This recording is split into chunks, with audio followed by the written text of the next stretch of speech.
নমস্কার বন্ধুরা, আমি রিয়াঙ্কা। তো আজকে শেয়ার করছি একদম নরম তুলতুলে পাটিসাপটা কি করে বানাবেন তারই একটা রেসিপি। পাটিসাপটার বেশ কিছুদিন আগে থেকেই বানিয়েছিলাম, তো আজকে আপনাদের সাথে রেসিপিটা শেয়ার করছি। এখানে চাল নিয়েছিলাম, আতপ চাল বেশ খানিকক্ষণের জন্য ভিজিয়ে রেখেছিলাম। নিয়ে জলটা ঝরিয়ে নিয়ে এর মধ্যে নুন, একটু গুড়, তার সাথে অল্প একটু চাল ভেজানো জল দিয়ে স্মুথ ব্যাটার রেডি করে নিতে হবে। খুব পাতলাও নয় আর খুব কিন্তু ঘনও নয়। আর চালটা খুব সুন্দর করে বেটে নিয়েছিলাম, একটা সাইডে রেখে দিয়েছি। এবার পুরটার জন্য এখানে নারকেল নিচে দিয়েছিলাম চিনি, গুড় দিয়ে হাত দিয়ে ভালো করে মেখে নিয়েছিলাম। পুরটা কিন্তু খুব সিম্পল রেখেছিলাম। আমি ক্ষীরের পুর ইউজ করছি না, নরমালি নারকেলের পুরটা ইউজ করছি। গ্যাসের ফ্লেমটা অন করে দিয়ে বেশ ভালো করে কিন্তু এটা পুরটাকে ছাই দিয়ে নিতে হবে। অল্প একটু সুজি আর ঘি দিয়েছিলাম যাতে টেস্টটা একটু ভালো আসে। তোমরা চাইলে কিন্তু এখানে ক্ষীরেরও ব্যবহার করতে পারো। ব্যাস পুরটা কিন্তু পুরো রেডি। এটা সাইডে রেখে দিয়েছি।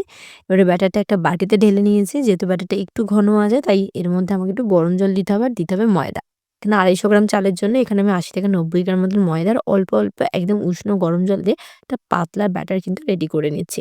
ব্যাস ব্যাটারটা দেখতে পাচ্ছেন কতটা পাতলা হয়েছে। এবার একটা ফ্রাইং প্যানের মধ্যে অল্প একটু তেল ব্রাশ করে নিয়ে অল্প একটু শুকনো তেল আর একটু শুকনো লঙ্কা দিয়ে ভালো করে কিন্তু ভেজে নিতে হবে। এর কারণেই কিন্তু প্রত্যেকটা পাটিসাপটা কি হবে, প্যানে লেগে যাবে না। এইভাবে কিন্তু প্রত্যেকটা পাটিসাপটা বানিয়ে দেখবেন একটাও কিন্তু তাওয়াতে লাগবে না। এবার মাঝখানে নারকেলের পুর দিয়ে ভালো করে মুড়ে নিলে কিন্তু রেডি পাটিসাপটা। এর প্রতিটা ব্যাচ ভাজার আগে কিন্তু শুকনো লঙ্কা তেল দিয়ে ভালো করে তাওয়াতে বুলিয়ে নেবেন। দেখবেন প্রতিটা পাটিসাপটা কিন্তু সুন্দরভাবে উঠে আসবে। ব্যাস রেডি।